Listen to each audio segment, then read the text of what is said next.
Well, yes, ladies and gentlemen, moving forward, our first keynote is on the topic Future of E-Commerce in India, and to speak on the topic we have with us Mr. Harish Bal, who is the founder and chairman of Fashion India Private Limited.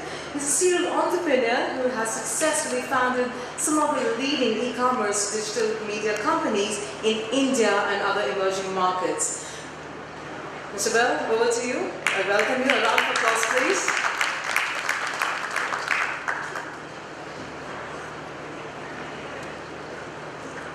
Good morning. Thank you very much. So let me just give you a quick background about the company I represent, and then we'll probably come to this. So I'm Harish. I founded a company called Smile, and Smile broadly plays in 4 areas: digital media, e-commerce, owned brands born out of internet or very strongly enabled by the digital commerce, and then it's our internationalization bucket where we help US companies go international. So like, we help a company in US called Airbnb internationalize. We took them into a lot of markets. We helped WPP go into Africa and build up a digital business for them there. So I think having seen the 2 sides of the evolution of digital industry, both from as a media guy and as a e-commerce guy, and within e-commerce also, more as a retailer and a brand owner.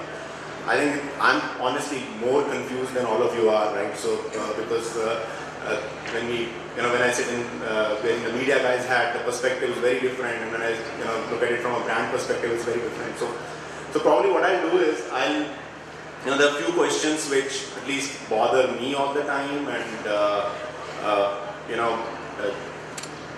I think I'll share how I look at them, and then maybe the second half of the session is where I would like you guys to give your point of view, or at least challenge or correct me where I'm thinking wrong, right? I think it's all speculative.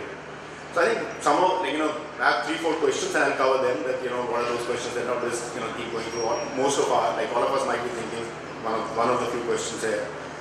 I think first question is. There's this big debate between catalog retailers and marketplaces, right? Like, who's going to win the game? Is Indian e-commerce going to be about inventory players, who going to the traditional Flipkart model where they take a lot of inventory, great customer experience, very fast delivery. It's more predictable, more thing. Or is it going to be marketplaces, right? Let's say something what a Snapdeal is not today doing, or what typically eBay has done. Which model is more efficient from an India perspective? Which is the one which scales? Which is the one which is going to be sustainable from a profitability perspective? Which is the one which is going to be seeing more traction from a consumer point of view? Because you have to keep all 3 in mind. So I think my personal point of view, I think the verdict is not out yet, and I think what is very clear, at least to me, is that when you look at any e-commerce company's unit economics today, you find a challenge, right? You kind of there are very few businesses which are hard to make profitable on an Excel sheet, right? Like almost every business looks very profitable on an Excel sheet, and then the life is different when you actually get into implementation. But it's kind of crazy, right, that a lot of these businesses are even very difficult to make profitable on an Excel sheet, right? And then, what happens when you get into real life? So does that mean that, really it's a bad play to be in? I am not preaching that. I really think it's not a bad play to be in. I think the fundamental analogy is that whosoever will build the strongest consumer brand is probably going to win the game, right, in the long run, because the whole unit economics change once you have a destination, right? Once you have a consumer destination. So, and I relate this back to maybe, let's say, 8-10 years back when the first wave of commerce was happening in India, and similar conversations used to happen around the online travel players, right? They used to say that, oh, will they ever make money, right? Look, look, they make 300 rupees on one ticket, and look at the amount of investment they're making in buying that customer, and look at their marketing cost, look at their fulfillment cost, and they have customer care centers. It's never going to be profitable. Fast forward, come today, I think a MakeMyTrip.com does not need, is not, of course they still advertise a lot, but it's a consumer destination, right? And you do not need to see a banner of Make My Trip to today go and buy a ticket on Make My Trip, right? And I think that's finally what is differentiating the whole thing, that because they've built a very strong consumer brand, and it's not that it's an India specific thing. I would imagine it's the same in almost all developed markets as well, right? That Amazon is a very strong consumer brand today. It's a very strong consumer destination. So I would say, maybe it's going to be a blend of marketplace and catalog model, depending on what category you're playing in. What you may not have a one straight answer for all categories. But I think what is clearly you don't have a choice is that if you're not able to build a very strong consumer brand, a consumer destination, then probably the maths won't work out at any scale, and probably then it's going to be a situation where I met Arvind Lalbhai, the owner of Arvind Brands, and he said something to me which kind of got stuck. He said, sorry, I'll say it in Hindi. He said, तुम्हारा industry समझ नहीं आता है, जितनी बड़ी company उतना बड़ा loss, जितनी छोटी कंपनी उतना छोटा loss. So I think that the only way that landscape or that situation can change is if you're able to build a very strong consumer brand. So I think that was the first question which always bothers me, and I would love to hear your point of view once I'm done with my questions. Then there's this huge, like a very fancy term which almost every VC uses, winner takes it all, right? Now, is it going to be winner takes it all? Like, will India have just in the end game, when consolidation will happen, some will die, some will get acquired, will India have only one or two large e-commerce players and it will be a winner takes it all, or is there going to be space for many players? So my point of view is, even if it is winner takes it all, I think one thing that we all are aware, and I think most of us would agree, that there are many Indias within India, right? So probably winner takes it all will be for which India you're going after, right? So the profile of people that are sitting here is one India, and probably the profile of people who are living in Belgaum and Muzaffarnagar and the other places, another India, right? I kind of find it very difficult to imagine a situation where it will be a winner takes it all for all the subsets of India, right? Whether you cut it on the category side of it or you cut it on the consumer profile side of it, right? So I think every time you start a consumer business in India, you always first need to ask yourself, which India am I going after, right? Because there could be this India which lives in Bandra and Defense Colony in Delhi, and then there could be this other India which is this thing, and probably you need to decide who's your customer, who's your consumer. And I don't think that winner takes it all is going to, whether it is from a consumer segmentation perspective or even from a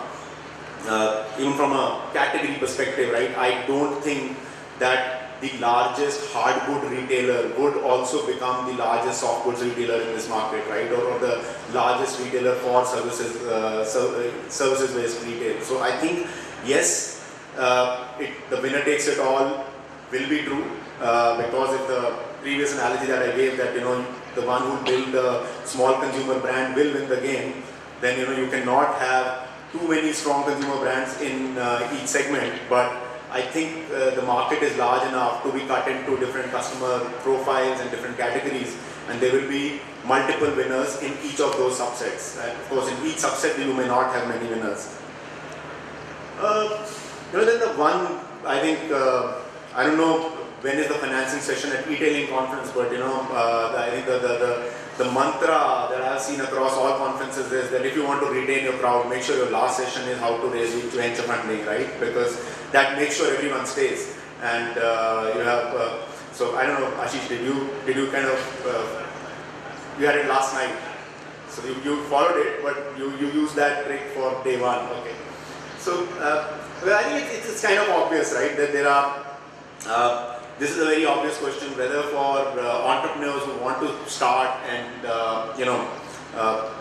e-retail is a capital-hungry business, right? So and as the market gets mature, probably the playbook of how to do e-commerce keeps getting demystified that much more. So 4 years back, if you would have started e-commerce in India, probably there were too many unanswered questions. How will I do the logistics? How will I do the payments? Do I really have the talent out there in the market? Are there learnings available? But fast forward 4 years, 5 years, maybe 80% of those questions are answered, right? There is ready talent available. And the role or the impact of your financing strategy or the role of your capital strategy probably keeps becoming that much more an important lever in defining who will win the game and who will not win the game, right? So I think that's a very pertinent question, whether for someone who's wanting to start up or who's already started as in the midway of the game, and like the three guys chasing the same pie, maybe the guy who will have the best capital strategy has a probably slightly higher chance of winning the game rather than the guy who does not have a very good capital strategy. So I think I personally, it may not sound good, but I don't see a lot of capital coming into, like the capital will chase the market leaders. Let's put it like this, right? And if you're not a market leader, if you're not a very scalable business model, probably it's time to take a step back and rethink that what's the play, how are you going to do it, because there are not many business models out there in e-retail which can be done very capital efficiently, right? And especially if you're building a brand and you want to cover the whole India and you want some critical mass of scale because your unit economics work only at that point, then it's good that you accept that you need to be a market leader in whatever you're doing, and that has to be a scalable market, and that's probably the only time you will have a comfortable situation to build a good capital strategy, but otherwise it's probably going to be tough. Having said that, I think there is always this, we have this Web 1.0, 2.0, then 3.0. So I think that evolution is still going to happen, right? So what I'm saying is probably more relevant for Me Too business models, right? That but if there is always scope for disruption, right? There is always, and the disruption could be in the format that how you do retail, or so like when catalog retail kind of hit maturity in the US, then came the flash retailers, and then they brought in the new wave. So and then when the flash model also kind of got commoditized and got standardized, then came the likes of Fab, who said, oh, it's all about design. So you'll always have to from the evolution where it was more about great customer service, which Amazon and Zappos were offering, to what a Guild or a Rulala or an Ideally came up with, and then what a Fab came up with. There are all different formats attacking probably a similar consumer share of wallet in a different format. So I think if the goal is to build a good capital strategy and to be able to raise good capital, probably one should shy away from business models which is more a Me Too play, and there are already some guys who've taken the lead there, because most likely the capital will chase them, and you'll find it very hard to get your financing strategy right there. Now there's one more view contrary to what I'm just saying, is just wait for the FDI to open up and then see the wave 2 of the bloodbath is going to start. And I honestly personally ask myself every day this question: what will change tomorrow when FDI opens up, right? When it's not so complex to invest in India, when it's not so complex for strategics to come and set up their own shops and build, how will life look like when Amazon will be not playing here with these, workarounds that they are playing in today? Rakuten will come here and Alibaba would come here, what would change? And will that mean a lot of more capital and then the, phase 2 of the market share war, will that begin? Is it going to be the local guys who are going to win it, or is it the big boys from the US and Europe and parts of Asia who are going to come here and kill it for everyone, and they're going to be the big boys? I think that's again a very big question which our whole industry is always contemplating. My personal point of view on that is that FDI opening up will probably improve the M&A situation a lot better. So it will probably create a cleaner path to exit for the investors or investing in e-commerce. It will probably allow the local entrepreneurs to now partner with more established brands and build bigger businesses. But with all due respect, I personally don't think that the non-Indian global established players are really going to come and kill the local guys here. I totally believe that that's not going to happen. And it's not just like based on my belief. We can look at some statistical evidence that how it's panned out over the years, right?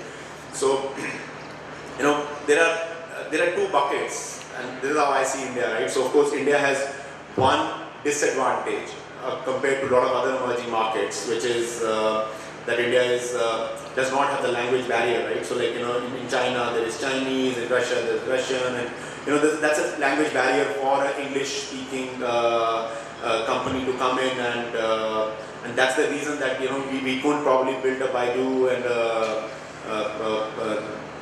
what's the Russian Yandex or the companies like that, right? But having said that, there's another advantage from a local entrepreneur's perspective that we have is if we cut businesses into two models, right? One which are platform businesses and do not need very, very strong on-ground execution versus businesses which are fairly execution heavy at a local level. I think, and if you see the last 10 years of digital, and you would realize that all the platform businesses which had network effect, which were just rolling into, local companies could never beat them.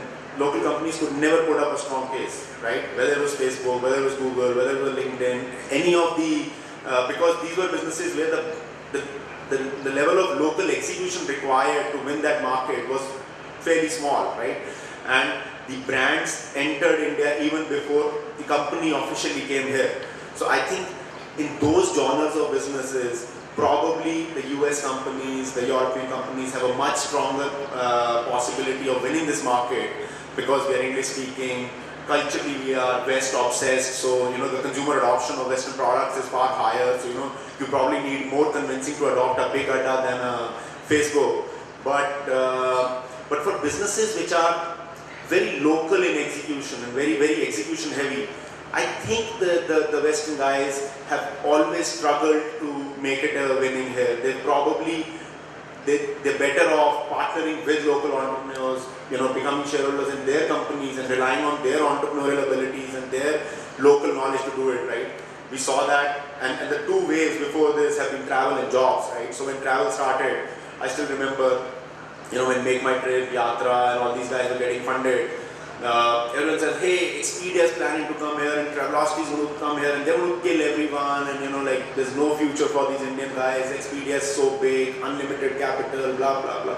And then, at the end of it, today, 10 years down, how many of you actually buy your tickets from Expedia or, where's Travelocity, right? So you don't know that, right? So it played out in travel. Then the same thing happened in jobs. When Monster came in, they said, oh, Naukri is finished. Now Monster.com has come in here. What happened, right? Maybe Monster is a good company here, but Naukri is Naukri. Naukri's done far, far better than what a Monster has done. And e-commerce is even more complex from an execution perspective. So I don't know makes a lot of people believe that the foreign e-commerce brands are going to come and bulldoze the local companies, right? I don't think that's happening. Yes, maybe the market is big enough that the international guys will also build a reasonably decent business, but I really don't see that as a threat to the Indian entrepreneurs or the guys who are like, locally setting it up. So I personally think that the impact of FDI opening up will only open up the M&A scenario a lot better, will improve the financing scenario a lot better, but it is not really a threat to local entrepreneurs who are trying to build big businesses in this market. Then the new buzzword nowadays is seamless retail, right? Like everybody's redefining, like everyone is defining seamless retail the way it suits them, and I also do that depending on who the audience is. I think when we talk about seamless retail, first we have to ask ourselves one or two questions, right? Off late, I guess some of you would have read, there's a lot of pushback coming from the offline traders and all, where they're saying that offline retailers are becoming try rooms and show windows for the Flipkarts of the world. And it's pretty identical to what happened in US, because in the joke there used to be that Best Buy is the try room and the show window for Amazon, and exactly same PR comes out here. Now you can't go and complain to an Amazon or a Flipkart here that why are you doing this? It's probably more going back and asking the offline guys that are you ready? Are you really is it a better strategy to go and keep complaining about what the online guys are doing, or probably you should have adopted it sooner, you should have seen it coming, right? And especially probably US didn't have the advantage of seeing it coming from somewhere else, but you had the advantage of seeing it having played out once in a developed world, and you could have probably put your act in place faster and be more ready for seamless retail. Like we have one company called Free Culture, which is an online brand, except the quote, these clothes are Free Culture clothes. And Sandeep in fact will be there on some panel, he's the CEO of Free Culture. We are a very small company as compared to some of those large established fashion brands in the market. But at least today, we are more equipped from a seamless retail perspective than probably any of the large brands are, right? So we have a store which also has a thing called Tap Shop, which is a plasma screen. So whatever is not available in the store, your size, your color, whatever, you can just go touch screen, you can place the order from there itself. It'll reach you, if it's like before 12 o'clock, it'll reach you the same day. If it's after 12 o'clock, it will probably come to you the next day. You can buy offline, you go home, you don't like it, you can use our online logistics infrastructure and return without coming back to the store. You can buy online, return it offline. Now, I'm not saying that this is like the holy grail of seamless retail, but at least look at it from a consumer's perspective. A small 1 or 2 year old company has been able to put their act in place and go back to the consumer and say, hey, we are more ready to give you an integrated online offline experience, but none of these big boys have done it. And tomorrow, if Free Culture becomes a much bigger brand, and I hope that happens in the next 3 years, 4 years, I don't think they should be then complaining, right? Because it's not that they are not aware of what seamless retail is. It's just that are they ready for it? Ready in the sense not capital wise, not infrastructure wise, but ready here, right? Are they ready here to accept that this is the way forward? This is how the retail is going to develop, and you cannot run e-retail and physical retail in silos, and somewhere you need to probably marry the two. So I think it's a very serious question that all offline retailers, all offline brands should be asking themselves right now if they do not really want to face that challenge. And I think last, the same analogy continues to media guys. So it's not that this analogy is only for offline and online. Where within the digital landscape, where is the line for media very, is there a very dark line where you say, oh, this is what is digital media and this is what is digital commerce? At least I personally think it's getting more blur and more blur and more confusing every day, right? That where does digital commerce begins and where does digital media end, right? It's kind of getting integrated. So this is a lot of this talk about, oh, the Indian e-retail is by 2020 or 2025 is going to be $70 billion, blah, blah, blah. Guys, if that be the case, there's a simple maths, right? I think Amazon right now does 6 to 7% of their top line as marketing.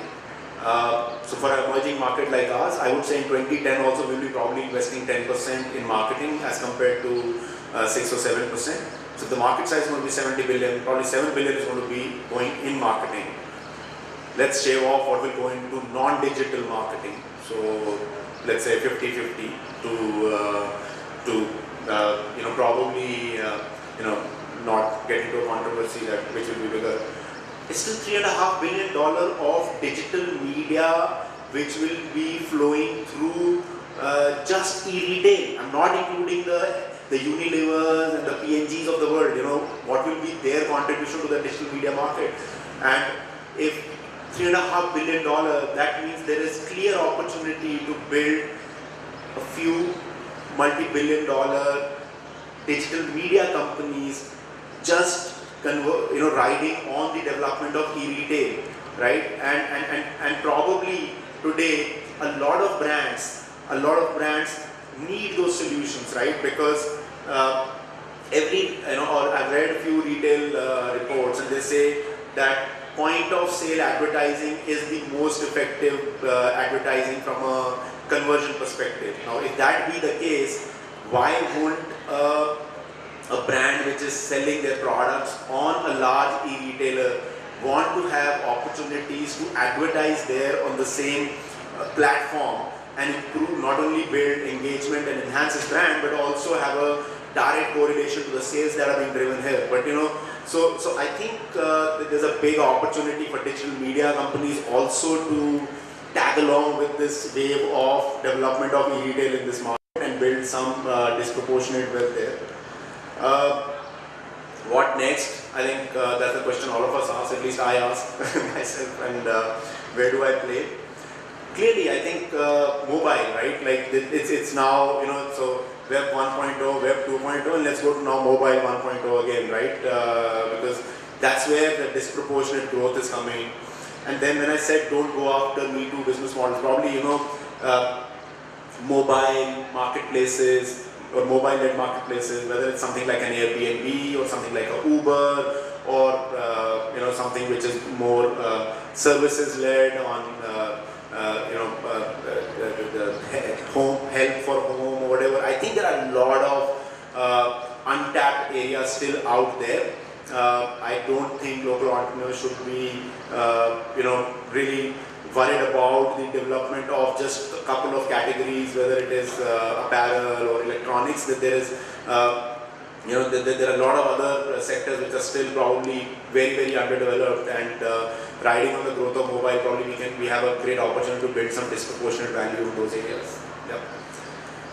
So I think these are the questions that I'm struggling with. This is my perspective, but happy to take your perspective, your questions on this one.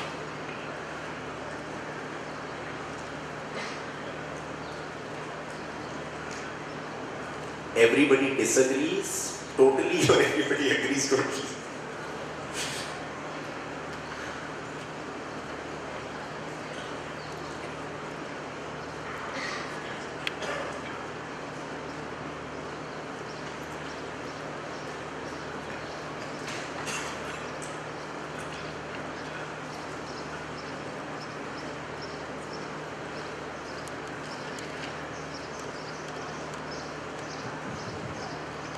Hi, my name is Shagir. I just had an opinion about the question you asked, versus marketplaces. What I think is, eventually, and I'll make a very short statement, eventually marketplaces would be the race to the bottom. And sorry, could you just repeat that? Race to the bottom, marketplaces at least for retailers who are self-funded. So in my opinion, a retailer should be smart enough to use marketplaces like, how marketplaces use retailers. So initially when you're a self-funded company and you don't really have a lot of funds, marketplaces could be the right place to start. Be visible, gain momentum, whatever. But as soon as you become, more mid-sized, I think it's then best to, think about your own brand, your own infrastructure, your own website. And that's the best time to be disruptive, in terms of technology, in terms of processes, in terms of user experience. And when you become an enterprise, I think best is to be on your own. Be the brand that you have to be. That's one. The second was about FDI. I think it's an opportunity. It's an opportunity for these small retailers because FDI will bring in best practices, develop infrastructure, So it could be an opportunity for these small mom-and-pop retail shops to piggyback and become a little bigger. And maybe some of them, those businesses would grow to a greater extent. Now, the third thing is, of course, the mindset that you talked about. I think we should learn from the West. There was a phase where it was multi-channel. You had infighting between the same organizations, offline versus online, and all of that. But I think that we could learn from the Western world and become an omni-channel. So, which would mean that, see it as complementary, wherein your offline sales lead to online sales and online sales lead to footfalls in your physical stores. So just those notings out of my little experience. No, I agree, especially with the first one, right, that it's kind of obvious that if you have an idea, whether it is your product or you're a small retailer, the best way is today to use other people's infrastructure and test that what you have does it have traction, right? So I have a partner, Manish. Some of you would know him in the digital media business. His brother had some jewelry products, and I don't think he's even opened up a website yet, but he's probably doing turnover more than a lot of small e-commerce players just riding on other marketplaces and other platforms. And I think probably now is the time that you should be thinking, saying, okay, I have got something going right with my product, maybe now I can take it to the next level. So yeah, like your cost of experiment or to test has come down and you have to be smart about it.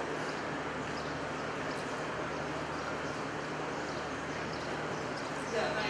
This is Sugna here. Do you think there's scope for cooperation and competition? This happened in finance some time back. When the loans opened up, there were certain companies who were concentrating on mobilizing, getting customers to go for these loans, and the banks were servicing it. Likewise, you see demand being specialized by some forces, and the supply is again specialized by another set of people, and they work together. Because today, everybody is running behind customer, the end customer. So you think that's possible? So I think but that's exactly how it is playing out here as well, right? So what is a marketplace? When I said you become a destination, you're like a mall, right? You're creating footfalls, so that's creating demand. And when you have multiple sellers, that's basically getting supply partners in whose demand you're selling. So I think it's kind of very identical. And even within the digital ecosystem also, so look at the digital media companies, right? So whether it's platforms like Google or Facebook or affiliate businesses like Tairu and DGM, Ogli, they are your demand partners. They help you get the cost per acquisition deals or cost per lead deals, which basically is creating demand in a partnership model where they kind of partner with you on at what price point you will probably it make business sense for you to have a customer, and then the brands are the ones who are probably focusing more on the product and the service delivery. So I think the macro fundamentals of demand and supply stay the same, and I think that's exactly what most of the marketplaces or these consumer brands are trying to do.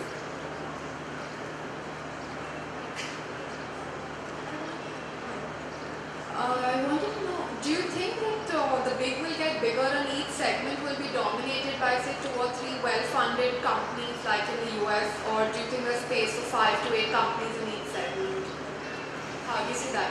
I think in an identical business model, chasing an identical subset of consumers, even 2 is a stretch. Maybe it'll be 1, but maybe 2 because of a big market, but surely not 3.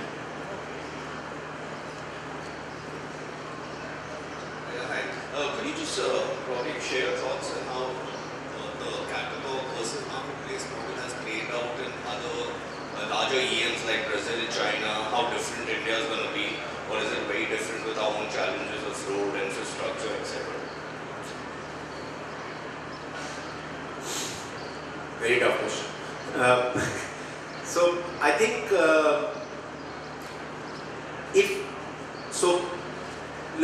so if you look at China, it's Alibaba, right? It's a marketplace. Look at Japan, it's Rakuten, it's a marketplace. Look at US, it's Amazon, which I don't know whether it's a marketplace or a catalog player, it's both, right?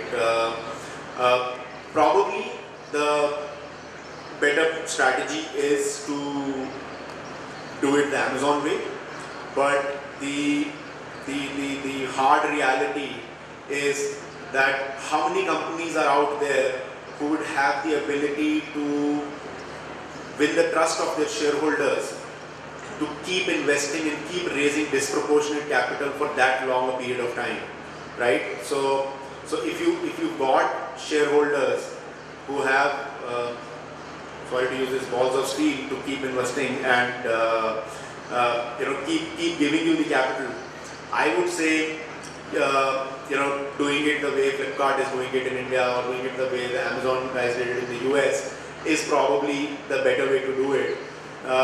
Marketplaces are far more capital efficient to build and scale, for sure, but they come with this added challenge of customer delight, right? Because and especially for an infrastructure deprived or an infrastructure challenged market like ours, and where the SME retailer is still he needs to be educated and handheld, and where we are in the evolution of the development of e-retail, probably you would have you'll always have this fear of a larger set of unhappy customers because of your higher returns and delayed deliveries and wrong deliveries and so on and so forth.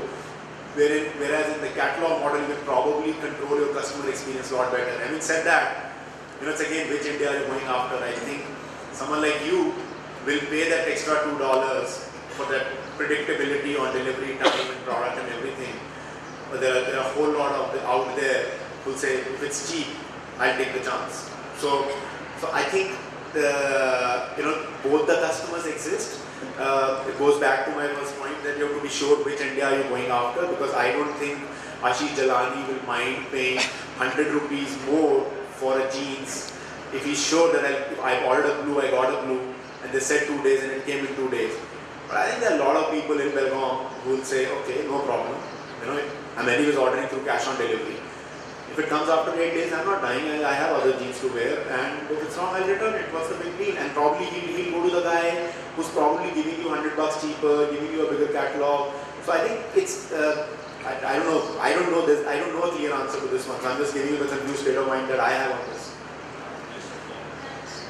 But isn't the custom getting more heterogeneous now across tier 2, tier 3, and even in tier 1? So isn't the customer getting more heterogeneous across tiers in India now? I mean, a tier 2 guy also would want a Samsung, which wasn't accessible to him, say, 5 years back. There was no distribution, last mile distribution, physical infrastructure. I think it's very category specific, right? A tier 2 guy wants a Samsung and an iPhone, but is he really?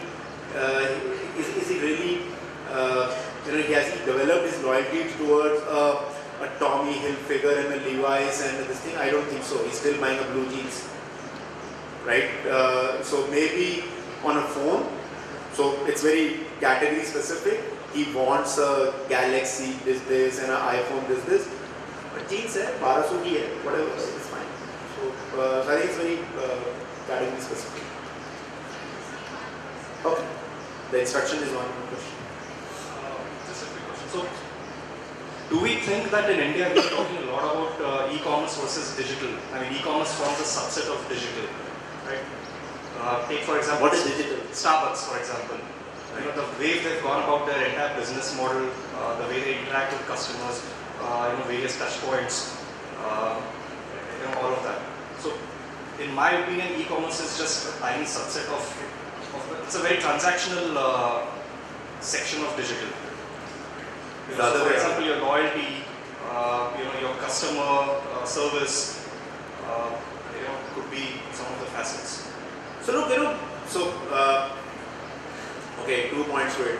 One, I disagree. Sorry, but commerce drives advertising. Advertising doesn't drive commerce, right? If there is commerce, if there's a business, is when there is, there's money for the publishers, advertising agency, blah blah blah, right? So advertising is always a percentage of your revenue. Your revenue is not a percentage of advertising unless in the first 2 years of evolution of e-commerce, where your ad budgets are more than your revenue. So I think it's the other way around. Rather than saying that at digital media, e-commerce is a subset of digital media, I think it's the other way around. Digital media is a subset of e-commerce or whatever commerce you may call it. And to your other point, yes, e-commerce is not just sales. E-commerce is not just advertising, right? In fact, that's one of the reasons, we have an agency business where I've seen those guys go and talk to the brands, and the marketing guy, the CMO comes out and says, hey, I want to set up an e-commerce shop, just quickly send me the quote and give me the delivery timelines, and tell me how much what will be the media budget and what percentage of my sales will happen this year through retail. It never happens like that, right? Because he hasn't spoken to his finance guy, he hasn't spoken to his supply chain guy, he hasn't spoken to his customer care guy. Whereas e-retail is a mirror image of what you do in the physical world, right? You need to do anything and everything. So there I agree with you that when you talk about e-retail, it's not a department, and I think the only brands, the only companies which I think are even thinking right or doing right on their e-retail strategy are the ones where the discussion or the decision making is happening either at the board level or at the CEO level. Wherever it is run by a department, whether it is the IT department or the marketing department, either they are not able to get the start itself, or even if they get the start, they find themselves in a very messy situation, not being able to figure it out. Thank you so much.